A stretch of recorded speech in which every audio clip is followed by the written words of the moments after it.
Dabi's POV. I don't like this. Is your group really dedicated to the hero killer's mission? I can't imagine you or if you're going to let this little psycho join you. I say, gesturing to the crazy blonde chick in a school uniform standing beside. Grow up, she may be a psycho, but at least she knows how to introduce herself to people. Don't just stare, what's your name? The rude, crusty-looking blue-haired guy with a hand on his face asked me. What was his name again? The smoke dude said it. Tumor. Shaggy. Shugaraki, maybe? I'll stick with hand, job rolling my eyes, I respond. Right now I'm going by Dabi. Hiding my real birth name. No, I want to know your real name. Handman says like he's a king ruling over me. What a whiny bitch, really annoyed with him, I respond.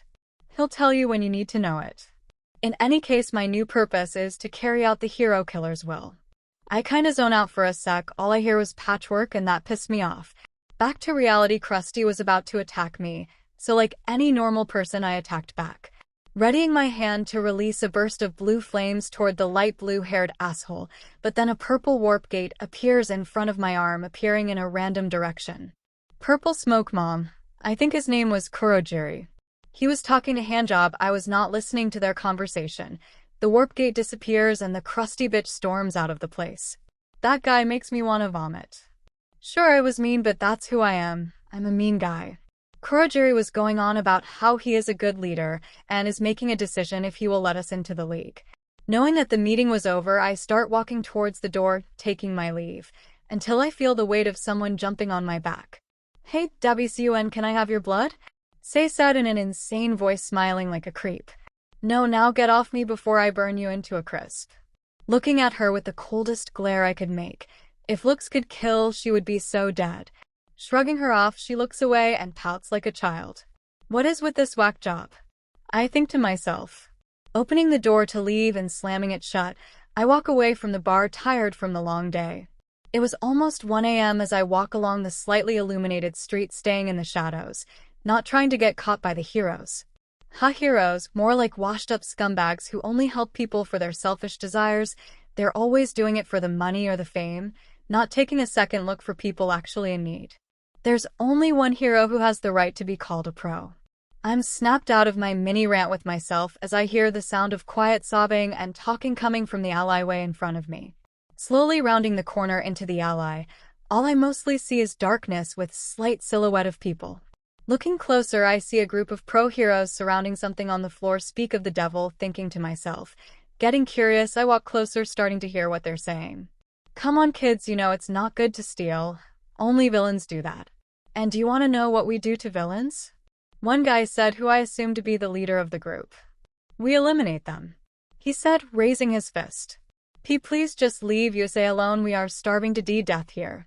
A little voice cried out, trying to sound brave, but it getting drowned out by chokes and sobs. Yeah, leave US alone. Said a slightly deeper voice, but was still a child's. We just wanted a little food. A quiet and scared squeak followed. Oh no, don't you know it's rude to talk back to your superiors and not show them proper respect, but I guess you wouldn't know that because you're all homeless brats. He yells, about to attack the poor hungry children. Lifting my hand swiftly and activating my quirk, blue flames launch from my hand and burn the dickheads of heroes till they were almost ashes, still alive. Slowly walking towards the bodies on the ground, I slam my foot onto the leader's face, making sure he was listening to what I had to say. Listen close, motherfuckers, you are no pro heroes, you're just a bunch of asshats trying to be cool and loaded, but you're just sad excuses for a human being. You guys are so pathetic that in all the extra time you have, you harass homeless and starving little kids, stealing a little food to survive. If you had at least a shred of pity to help them, then you wouldn't be on the verge of death right now. I finish my little speech before landing one last hit on his head with my foot, killing him. Turning my attention to the small figures huddled on the floor, I see them staring wide-eyed at me. Getting an idea, I run out of the alleyway toward a convenience store to get food, remembering they were starving to death. I was kinda broke, so all I could afford was tater tots and a cheap chocolate bar. Yeah, not ideal for food, but I think they will eat anything. Quickly making my way back to the alley, I saw the kids still in the spot, huddled on the cold cement. Their heads snapped up when they heard me enter the dark alley, looking at me with terror. Reaching the spot in front of them, I squat down only for them to move back slightly. Sigh, don't worry, I'm not gonna hurt you. I got you food. You are about to eat a week-old sandwich. I end with a small chuckle. Looking at them, I get hardcore deja vu not knowing them at all. Looking at the little girl with bright orange hair and green eyes looking around the age of 12. A boy about the same age as the girl with black hair, like mine but styled to cover one black eye. The last kid looked small, so I would say 4 or 5, was sitting slightly behind the other two trying to be protected. He had tan skin, brown hair, and big blue eyes, also had lips that twisted into a K-like smile. Thank you, Mr. Patchy Zombie Man, the blue-eyed kid said to me as he pushed his way to me taking the food. Twitching my eye slightly at the nickname, letting it slide cause he was just a kid. Come on, can't blame him, I look like a burnt patched-up doll. Ray, look, it's our favorite things big sissy always get us. He sounded super excited, ready to dig in, but the food was snatched away by the girl. I took note of the names, assuming Emma was the girl and Ray was the emo-looking boy. Baka, what did I tell you about taking food from strangers? For all we know, he could try and kidnap us. She yelled at him, gently karate chopping his head, making him whine and rub the spot she hit. But Emma, he said he would not hurt us and he helped us from the mean men that hit you and Ray. Looking at them, I say I came too late and they already got bruises and scrapes on them. Touché. They look at me trying to see if I was up to anything bad. It felt like they were looking into my soul. Letting out a sigh, the girl started to divide the food among the other two. All of the food was laid out, so I started walking away, my job done, when I suddenly feel a slight tug on my pant leg.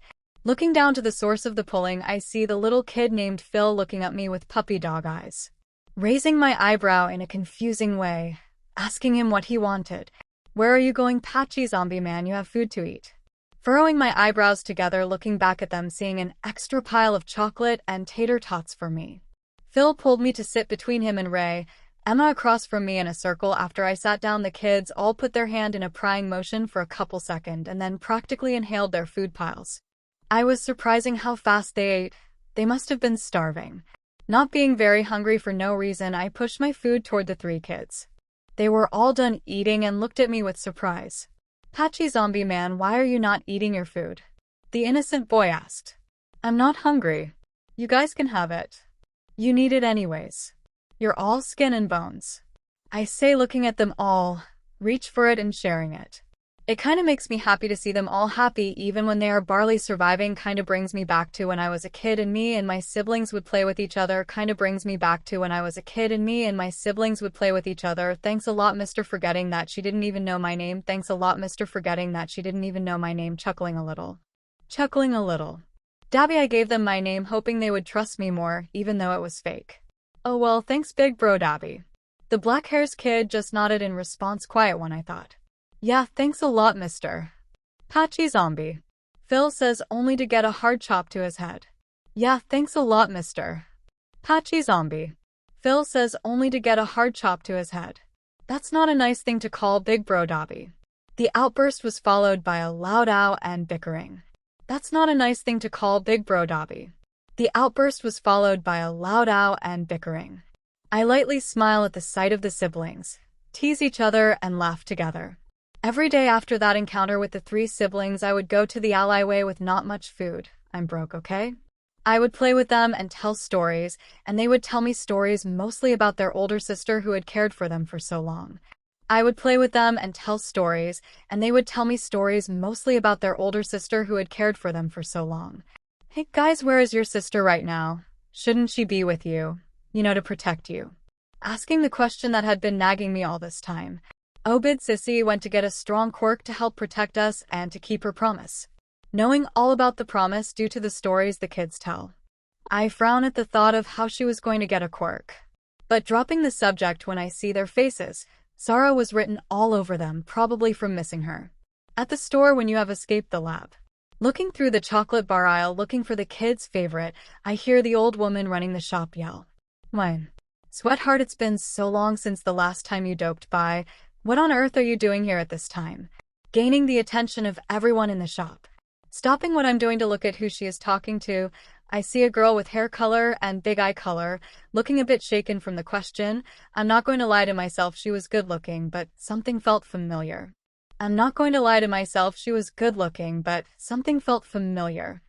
Sorry about that, I had some stuff to do. After that, I went back to find the chocolate bar. A few seconds later, I find the bar going to pick it up when another hand grabs it. Looking up so see who is about to steal the sweet treat, I stop seeing the girl, who I have to have met once before or something. Hey there, sweet cheeks. I say just to see what her reaction would be. Would I may be a villain, but I'm still human. Surprising me, she takes the bar, and I hear a rude "get lost" come from her as she walks away to the counter. I say just to see what her reaction would be. Would I may be a villain, but I'm still human. Surprising me, she takes the bar, and I hear a rude "get lost" come from her as she walks away to the counter. Not caring, I pick up a bar of my own. I walk to the counter waiting in line. Not paying attention, I'm broken out of my trance when I hear a way too loud "thank you" come from the familiar girl who left. Paying quickly, I walk fast to the now new place I called home with my adopted siblings. Following the twists and turns, I almost arrive but stop when I hear voices talking and crying. Knowing the crying was from little Phil, I walk into the alleyway to hear the yelling of my new nickname Phil gave me, not bothering me anymore. Not paying attention to who it was, just wanting to save my new family, I lift my hand, making blue flames shoot out at the person, not believing what I saw next. Thanks for watching my video. Make sure to like and subscribe to my channel so you won't miss anything I post.